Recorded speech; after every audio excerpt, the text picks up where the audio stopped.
Alexander the Great. He is not so great. What make him so great? Only that he conquered Asia Minor and Egypt and Persia and India. Oh, come to think of it, that is pretty great. I wonder how he got to be so godlike. Alexander Making of a God, a Netflix documentary, shall we say, attempts to answer that question. And what I want to look at today is the spoken ancient Greek that occurs in this documentary. I'm Luke, and this is polýMATHY.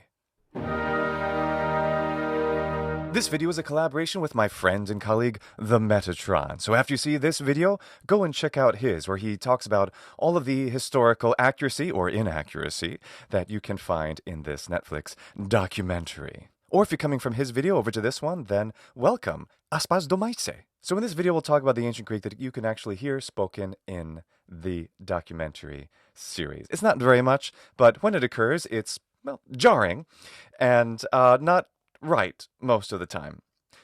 We hear a little bit of Greek spoken by Olympias, the mother of Alexander, when she greets him. Mother. So formal, agapi mu. So we have 1 or 2 or 5 problems with this. The first is the pronunciation. The actress is using the modern Greek pronunciation. Now in this video, I'll tell you all about the changes in the pronunciation of ancient Greek from the classical period through the end of antiquity. So you can go there for more on my sources and all that. But in essence, the modern Greek pronunciation of this word, agapi, that means love. And then mu is my.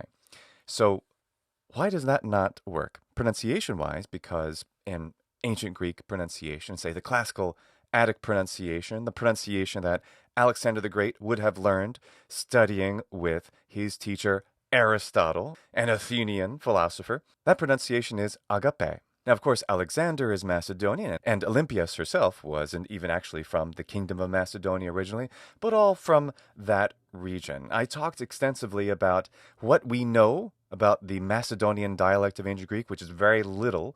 What little we understand is that it's probably a dialect that's related to the greater Doric dialects, meaning West Greek. So while the pronunciation doesn't have to be exactly like classical Attic when Olympias says it, there is no reason for it to sound like modern Greek, except just to use something that's Greek. It would be like saying amore mio, being spoken by the mother of Julius Caesar or something. Amore mio is Italian instead of amor mi. It's not right for the time period. It sounds Greekish, though, right? It's definitely modern Greek. So agapi, what makes this a modern Greek pronunciation? The gamma becomes a fricative in later forms of Greek, later than this period. So rather than agapi, it's agapi. She tries to do it, but of course she's a British actress, so she doesn't quite do the ra. It sounds more like a ch to me, but it's close to the modern Greek pronunciation. And the other problem is that the eta, which I talked about extensively in this video, eta in antiquity is pronounced as or e, but e, no, not in this time period for sure. So agapi, modern Greek pronunciation of agape, which is the ancient Greek pronunciation, especially for classical Attic. Which is the best reconstructed language for this time period? Like I said, could Macedonian have sounded different? Yes. Would it have sounded like modern Greek? No. In fact, we would expect something more like agapa or something for the Doric-sounding Macedonian, right? Where the becomes a. And that actually has to do with the next one, but we'll look at that presently. She ended her life with her very own hand, agapi mu. So for Olympias to address her son as agapi mu, that's just a modern Greek term. It's lovely, but it wouldn't be something we'd hear in this time period for sure, especially because the word agape wasn't used as a noun hardly ever until much later in the history of ancient Greek. There are adjectives like agapetos, meaning dear one, and that's from the verb agapao, meaning I love. There's different verbs for loving, but a noun, agape, isn't attested with any kind of frequency until much later. So there's nothing ancient Greek about agapimu. And of course, the last part, this is simply a British actress, so she doesn't say agapimu, she says agapimu. Agapi mu. But like a British person, since, as we know in historical documentaries, being British is a good proxy for being an ancient Roman or ancient Greek person. Not that there's anything wrong with that, right, Metatron? Anzi, indeed, I prefer my historical information to come with people with British accents. It's that much more authoritative. And speaking of authoritative, if you want to become an authority on the ancient Greek language, then you must consider signing up for lessons with the Ancient Language Institute, this video's sponsor. I've proudly been associated with Ancient Language Institute since its founding, teaching with them, making audio materials for them and videos, and it is just amazing the teachers of incredible authority that are all gathered there making some of the best lessons, the best classes that exist, because they teach you not simply to translate from ancient Greek into English, but to teach you to read in ancient Greek fluently. And how do they do that? Well, from the very first day, you're hearing ancient Greek spoken fluently by your instructor, and he or she will be asking you questions in ancient Greek, and then you'll get the chance to even respond in ancient Greek, all planned in this beautiful way that allows you to get inside the language, just as if it were a modern living language. Because the best way to learn a language is through that kind of immersion. This is called the direct method, input-based learning. Through reading via graded readers, such as I talked about in this video, gradually, hence graded, you get the chance to gradually learn from easy to more challenging bit by bit until you gain reading fluency, rather than jumping right to Plato and Xenophon on the first day. That doesn't work so well. And not just ancient Greek, but Latin, Biblical Hebrew, and Old English. Boy, do I love the Old English course at Ancient Language Institute. Amazing instructor. These are languages, all of which you can learn starting this year. The registration for the summer term closes on April 13th. There are beginner cohorts for Anglo-Saxon, Ancient Greek, and Latin, and also intermediate and advanced classes available as well. So go to ancientlanguage.com and find out what amazing courses are available for you. In another scene, we see Alexander and Hephaestion dueling, and Alexander seems to be going mad with rage fight, and Hephaestion says, "Hista!" Alex!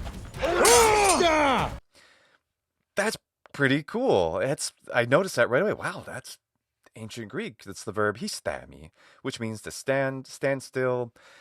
Not necessarily my preferred word for stop. That would be more like bau or bausai, using some sort of middle aorist or some kind of middle verb, which just sound better to me. But it's just fine. The thing that's really interesting, though, even though the subtitles were written in, of course, in transliteration Histe, histe, listen to how he says it. To me, it sounds more like hista, which is interesting because the Macedonian dialect of ancient Greek, about which we know extremely little, but that which we do know shows that it was most likely a Western Greek dialect, a Doric type. I talk all about the ancient Greek dialects in this video if you want to learn more about that. And something that's characteristic of the Doric dialects is many times where classical Greek or Attic Greek or Koine Greek has the letter eta, which is the e sound in classical Attic, it's instead a long alpha, a, in Doric or Western Greek dialects. Therefore, if this actor indeed said hista instead of histe, well, that would be akin to Doric and could possibly be how someone from Macedonia would have said the word, which is very interesting. There's not a lot of evidence to back that up, and I don't even know if that was the intent behind the ADR of this, but let's give him this one. This is but okay. And let's talk a little bit about the names. So the characters frequently, the three main ones, Alexander, of course, Alexander the Great, Hephaestion, and Ptolemy, frequently call each other by these short names, Alex, Heth, and Ptol. This just seems so silly to me. Why are they doing these short names? Okay, let me see if I can give them credit. So why would they do that? They want to try to give some sense of the familiarity between these characters, and thus they don't want to be so formal. We're being formal again, are we? I know, we don't want to be so formal, but it's weird and unnecessary. In ancient Greek, there's something called the vocative case. So a name like, for example, Alexander in ancient Greek is Alexandros, and Alexandros, the vocative form, is Alexandre. That's the form you say of the name when you're addressing that person. Hey, Alexander. Oh, Alexandre. Now, in English, we don't really have anything like that. Just using this short version of the name, okay, I can maybe find something that connects to this. In Italian, frequently, and informal kinds of Italian, there is a vocative, interestingly. And the way to do that is to shorten, oops, hello microphone, is to shorten the person's name. For example, if you're saying the name Irene and you're calling Irene, you say, oh, Irene. And maybe the name Andrea, if you're saying his name and trying to get his attention, you might say Andre. So the shortening of the names is something that exists in a lot of informal Italian speech, and it's effectively a vocative case because you can only use it for calling the person.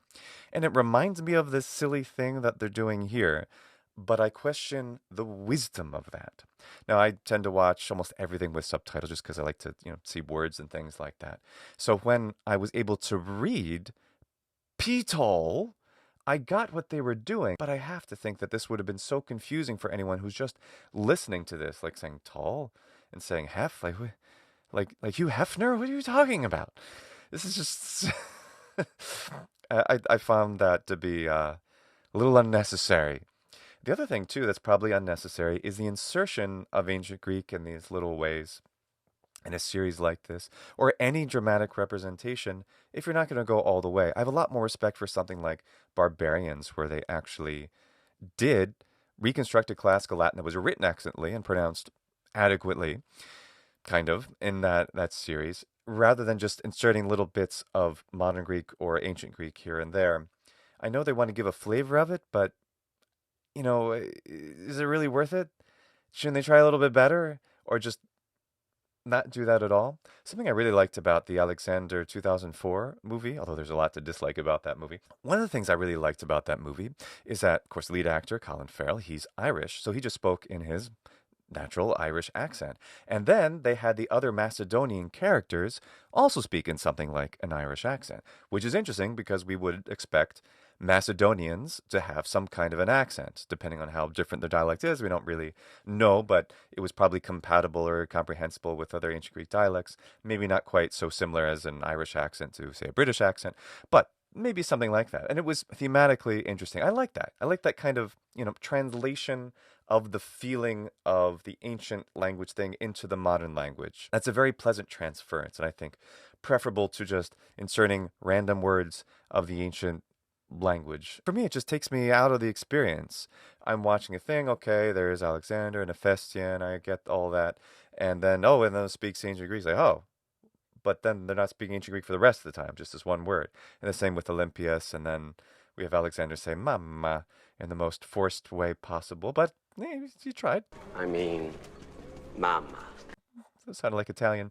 Normally, mammia is the word we'd expect in Attic. Mamma, interestingly though, mamme is the equivalent that later becomes the word for grandmother.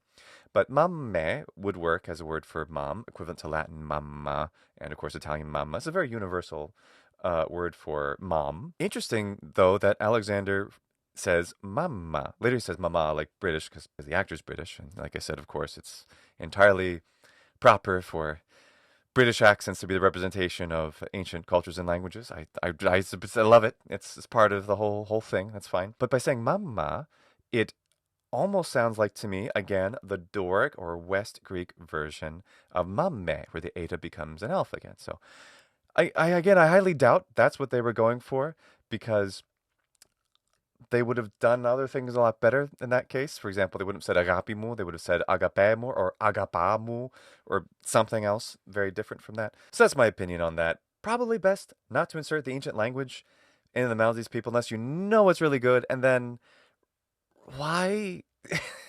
Just let us just pretend that the English we're hearing is the dubbed version of their ancient Greek. One more thing to talk about, Hephaestion. For some reason, it's become more common to spell and pronounce his name Hephaestion or something, with the AI spelling, meaning alpha iota. in ancient Greek. Now, in ancient Greek, this diphthong is alpha iota, and it's pronounced ai in classical Attic. Later, by the Middle Koine period, many speakers end up pronouncing this as an open S sound. And in the meantime, in Latin, all of those Greek names get transliterated and Latinized, right? So alpha iota is always represented by AE. In classical Latin pronunciation, that's pronounced I. I talk about that in this video. But Latin and Romance languages, similar to the changes in the Greek language history, that sound I becomes just an E sound.